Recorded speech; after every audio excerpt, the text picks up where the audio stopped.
লাউ শাক ভালো করে ধুয়ে পাতাগুলো কেটে নিয়ে ছোট ছোট করে কুচিয়ে নিচ্ছি।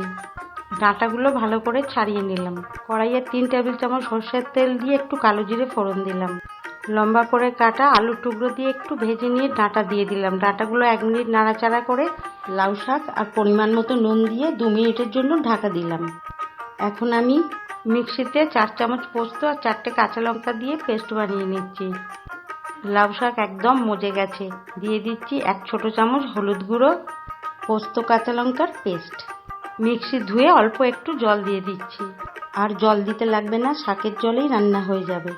7-8 মিনিটের জন্য চাপা দিয়ে দিলাম। 8 মিনিট পর চাপা খুলে একটু নাড়াচাড়া করে নিয়ে দিয়ে দিচ্ছি 1 চা চামচ চিনি।